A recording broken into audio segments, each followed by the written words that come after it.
କ'ଣ ପାଇଁ ଜଗନ୍ନାଥଙ୍କ କାନ ନାହିଁ, ଆଖି ଅଛି ପତା ନାହିଁ, ହାତ ଅଛି ପାପୁଲି ନାହିଁ? କାହିଁକି ଜଗନ୍ନାଥଙ୍କ ଛାତି ନାହିଁ, କାହିଁକି ଜଗନ୍ନାଥଙ୍କ ପାଦ ନାହିଁ? ଏହା ହେଉଛି ଭକ୍ତଙ୍କ ଭାବର କଥା। ଭକ୍ତ ପଚାରିଲା, ଆପଣଙ୍କ କାନ କ'ଣ ପାଇଁ ନାହିଁ ପ୍ରଭୁ? ପ୍ରଭୁ କହିଲେ, ସେଦିନ କାନ ଥିଲା ବୋଲି ଡାକ ଦେଲା ଗଜ, କୁମ୍ଭୀର ତା ଗୋଡ଼କୁ କାମୁଡ଼ିଥିଲା। ଧାଇଁଗଲି ମୁଁ ଲକ୍ଷ୍ମୀଙ୍କୁ ନେଇ ଗଜ ପାଖ। ଦୁର୍ଦ୍ଦର୍ଶର ଯେତେବେଳେ ବେକକୁ କାଟିଲି, କୁମ୍ଭୀର ମୋତେ ହାତ ଧରି ପଚାରିଲା, ମୁଁ ତ ଆପଣଙ୍କର କିଛି ଭୁଲ କରିନାହିଁ, ଆମେ ତ ଗଜ ଆଉ ମୁଁ ଯୁଦ୍ଧ ଲାଗିଥିଲି, ଆପଣ କ'ଣ ପାଇଁ ମୋ ବେକ କାଟିଦେଲେ? ସେଠୁ ପ୍ରଭୁ କୁମ୍ଭୀରକୁ କଥା ଦେଲେ, ମୁଁ ଯେମିତି ବିନା ଦୋଷରେ ମୁଁ ତୁମର ବେକ କାଟିଛି, କଳିଯୁଗରେ ମୁଁ ଯେତେବେଳେ ଜଗନ୍ନାଥଙ୍କ ଅବତାର ନେବି, ସେତେବେଳେ ସାରା ଶରୀର ଥିବ ହେଲେ କାନ ନଥିବ। ନା ମୋ କାନ ଥିବ ନା କେହି ମୋ ଗଜ ଡାକିବ, ମୁଁ ଶୁଣିପାରେ। ଭକ୍ତ ପୁଣି ପଚାରିଲା, ପ୍ରଭୁ ଆପଣଙ୍କର ଆଖି ଅଛି ହେଲେ ପତା କ'ଣ ପାଇଁ ନାହିଁ?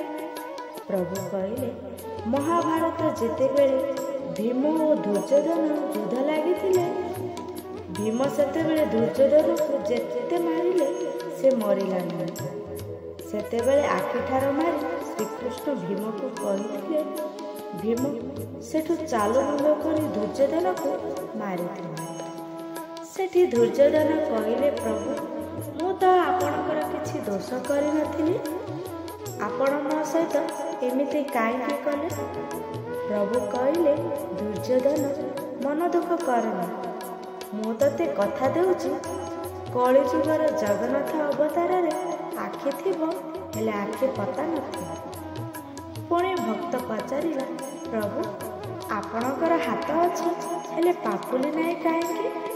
ପ୍ରଭୁ କହିଲେ, ତ୍ରେତୟା ଯୁଗରେ ଯେତେବେଳେ ମୁଁ ସୁଗ୍ରୀବ ସହିତ ମିତ୍ରତା ରକ୍ଷା କରିବା ପାଇଁ ବାଳିକୁ ବଧ କରିଲି, ସେହି ସମୟରେ ବାଳି କହିଲା, ପ୍ରଭୁ ମୁଁ ତ ଆପଣଙ୍କର କିଛି ଦୋଷ କରିନଥିଲି, ଆପଣ ଆପଣଙ୍କର ସ୍ତ୍ରୀକୁ ନେବା ପାଇଁ ସୁଗ୍ରୀବଙ୍କ ସହିତ ମିତ୍ରତା କରିବା ପାଇଁ ନିଜ ସ୍ୱାର୍ଥ ପାଇଁ ମୋତେ କାହିଁକି ବଧ କରିଲେ? ପ୍ରଭୁ କହିଲେ, ତୁ ମନ ଦୁଃଖ କରେ ନାରେ, କ'ଣ ବର ମାଗ? ବାଳି କହିଲେ, ଆପଣ ଯେଉଁ ହାତ ପାପୁଲିରେ ମୋତେ ସର ମାରିଛନ୍ତି, ସେ ପାପୁଲି ଆପଣଙ୍କର ନ ରହୁ। ପ୍ରଭୁ ରାମ କହିଲେ, ଏ ଯୁଗରେ ନୁହେଁ, କଳିଯୁଗରେ। କଳିଯୁଗରେ ମୋର ହାତ ରହିବ କିନ୍ତୁ ପାପୁଲି ରହିବନି। ଏହା ହେବ ଜଗନ୍ନାଥଙ୍କ ଅବତାରର ସମୟ। ଦ୍ୱିତୀୟରେ ବାଳି କହିଲା, ଏ ରାଜ୍ୟରେ ମୁଁ ହେଉଛି ରାଜା। ଏହି ପରିବେଶରେ ଯେତେବେଳେ ଗଛଲତା ପଶୁପକ୍ଷୀ ମୋର, ହେଲେ ଯେଉଁ ଗଛ ପଛରେ ଆପଣ ଲୁଚି ଯାଇ ମୋତେ ଆକ୍ରମଣ କଲେ, ସେ ଗଛଟା କେତେ ବେଇମାନ। ଏହି ରାଜ୍ୟର ରାଜା ସହିତ ବେଇମାନ କଲେ।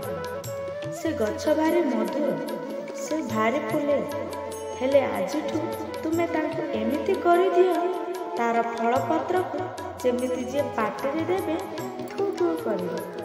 ପ୍ରଭୁ କହିଲେ, ତଥାସ୍ତୁ। ରାମ ଏତିକି କହି ଯିବାକୁ ବାହାରିଛନ୍ତି। ସେଇଠୁ ବୃକ୍ଷ ପାଦ ତଳେ ପଡ଼ିଯାଇ କହିଲା, ଆପଣ ପ୍ରଭୁ କେତେ ସ୍ୱାର୍ଥପର, ନିଜର ସ୍ତ୍ରୀଙ୍କ ପାଇଁ ମୋର ଆଶ୍ରୟ ନେଲେ, ହେଲେ ପୁଣି ବାଳିର ଅଭିଶାପ ଦେଇଯାଉଛନ୍ତି। ପ୍ରଭୁ କହିଲେ, ତୁ ବ୍ୟସ୍ତ ହୁଅନା, ତୋର ପାପର ଭାର ମୁଁ ନେବି, ନିଜେ ତୋର ଏ ଦେହର ମୋ ଶରୀର ଗଢ଼ା ହେବ।